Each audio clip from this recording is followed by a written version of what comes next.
नमस्ते दोस्तों, मेरे चैनल में आपका स्वागत है। पद्मिनी एकादशी की कथा कुछ इस प्रकार है। शुक्ल पक्ष की एकादशी को पद्मिनी एकादशी के रूप में मनाई जाती है। इस साल पद्मिनी एकादशी 27 सितंबर यानी रविवार को मनाई जाएगी। इस दिन भगवान विष्णु की पूजा करने का विधान है। 3 सालों में एक बार लगने वाले पुरुषोत्तम मास में पड़ने वाली एकादशी को पद्मिनी एकादशी कहते हैं। पुरुषोत्तम मास भगवान विष्णु की आराधना का माह माना जाता है। ऐसी मान्यता है कि पद्मिनी एकादशी का व्रत करने वाले श्रद्धालुओं को साल भर की सभी एकादशी व्रतों के बराबर फल मिल जाता है, साथ ही व्रती को विष्णु लोक की प्राप्ति होती है। धर्मराज बोले, हे भगवन, अब आप मुझे अधिक लौंध मास के शुक्ल पक्ष की एकादशी के बारे में बतलाइए। उस एकादशी का क्या नाम है तथा उसके व्रत की विधि क्या है, सो समझाकर कहिए। श्री कृष्ण जी बोले, हे राजन, अधिक लौंध मास की एकादशी जो कि अनेक पुण्यों को देने वाली है, उसका नाम पद्मिनी है तथा इस एकादशी व्रत से मनुष्य विष्णुलोक को जाते हैं। हे राजन, उसकी विधि मैंने सबसे पहले नारद जी से कही थी। यह अनेक पापों को दूर करने वाली तथा मुक्ति और भक्ति प्रदान करने वाली है। अब मैं तुमसे उस विधि को फिर कहता हूँ, आप ध्यान पूर्वक श्रवण करो। दशमी के दिन व्रत करना चाहिए और कांसे के पात्र में भोजन मांस, मसूर, चना, कोदो, शहद, शाक और पराया अन्न इस दिन नहीं खाना चाहिए। इस दिन हविष्य भोजन नहीं करना चाहिए। उस रात्रि को भूमि पर शयन करना चाहिए और ब्रह्मचर्य रहना चाहिए।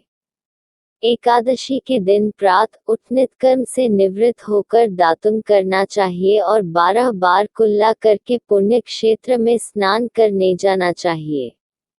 उस समय गोबर, मिट्टी, तिल, कुशा और अमली की चूर्ण से विधि सहित स्नान करना चाहिए। स्नान से प्रथम शरीर में मिट्टी डालते हुए उसी से प्रार्थना करनी चाहिए, हे मृतक, आपको भगवान ने सहस्त्रबाहु रूप धारण करके खींच लिया है। ब्रह्मा जी ने आपको दिया है और कश्यप जी ने आपको को मंत्रों से पूजा है, इसलिए आप मुझे भगवान की पूजा करने के लिए शुद्ध बना दो।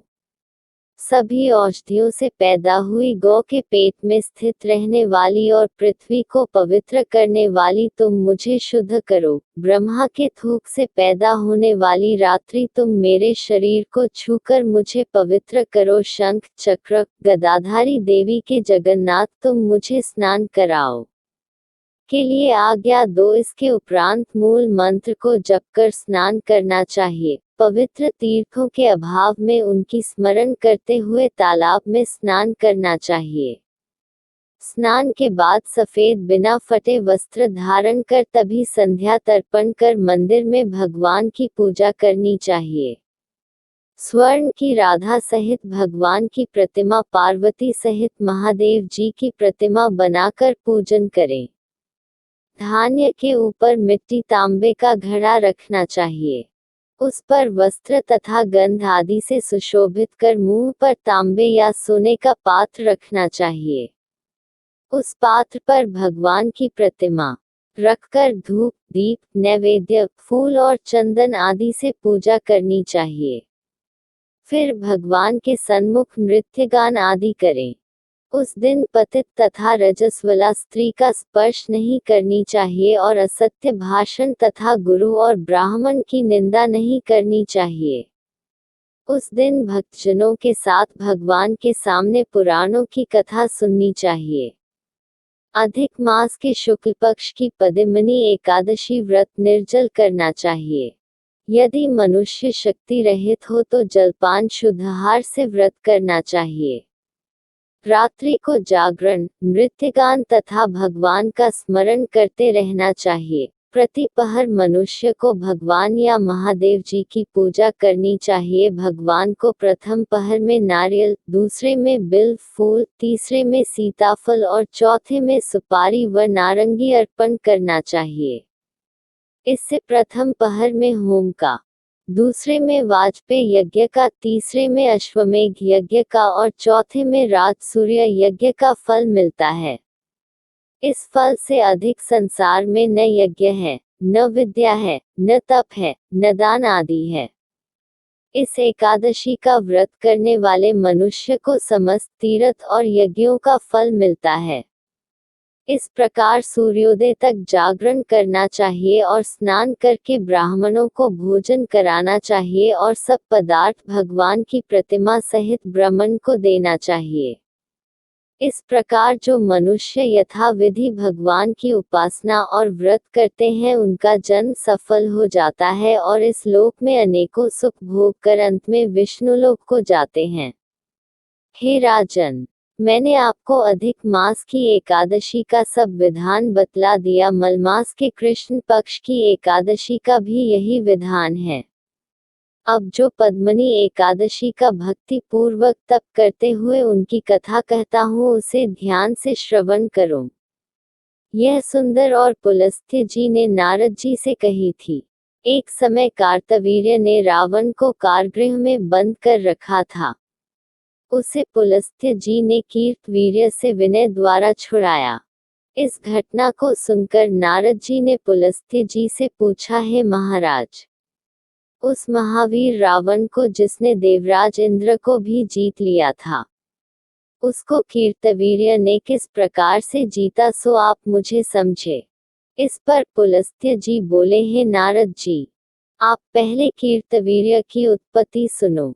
त्रेतायुग में महिष्मती नामक नगरी में उपकृतवीर्य नाम का राजा राज्य करता था। उसके 100 स्त्रियां थी, उनमें से किसी के राज्य भार संभालने वाला योग्य पुत्र नहीं था। बस राजा ने आदर पूर्वक पंडितों को बुलवाया और पुत्र की प्राप्ति के लिए यज्ञ किए, सब असफल रहा। जिस प्रकार दुखी व्यक्ति को भोग नीरस मालूम पड़ते हैं उसी प्रकार उसको भी राज्य पुत्र बिना सुख देने वाला प्रतीत नहीं होता। अंत में वह तप के द्वारा ही सिद्धियों को प्राप्त जानकर तपस्या करने के लिए वन को चली गई। उसकी स्त्री हरिश्चंद्र की पुत्री प्रमदा अपने आभूषणों को अपने पति के साथ गंधमादन पर्वत पर चली गई। वहां उन्होंने 10 सहस्त्र वर्ष तक तपस्या की लेकिन सिद्धि प्राप्त न हो सकी। राजा के शरीर में केवल लाशें रह गईं। यह देख प्रमदा ने विनय सहित महासती अनूया से पूछा, मेरे पतिदेव को तपस्या करते हुए 10 सहस्त्र वर्ष बीत गए लेकिन अभी तक भगवान प्रसन्न नहीं हुए हैं जिससे मुझे पुत्र प्राप्त हो गया है। अब आप मुझे कोई नहीं उपाय बतलाइए जिससे मुझे पुत्र की प्राप्ति हो। इस पर अनुसूया बोली, अधिक लौंध मास जो कि 32 महीने के बाद आता है उसमें 2 एकादशी होती है, जिसमें शुक्ल पक्ष की एकादशी का नाम पद्मिनी और कृष्ण पक्ष की एकादशी का नाम परमा है। उसके जागरण और व्रत करने से भगवान तुम्हें अवश्य पुत्र देंगे।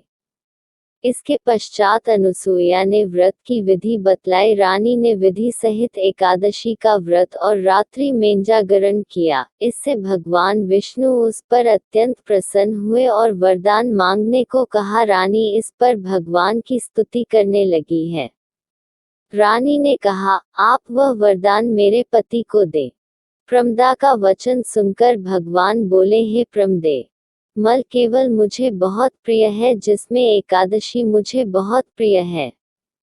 इस एकादशी का व्रत और जागरण आप विधि सहित, इसलिए मैंने आप पर अत्यंत प्रसन्न होकर हूँ।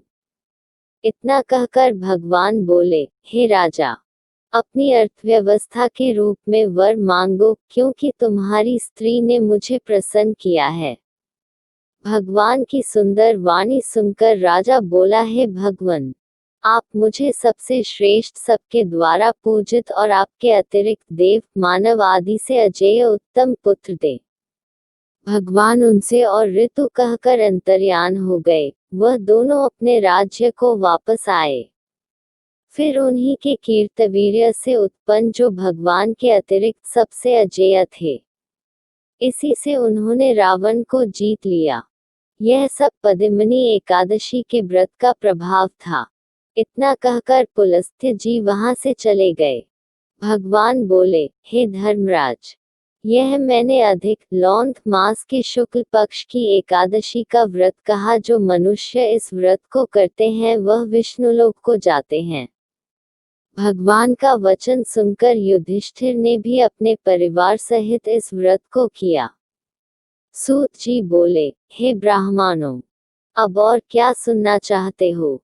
जो मनुष्य इस कथा को सुनेंगे वह स्वर्ग को जाएंगे। Please like and subscribe.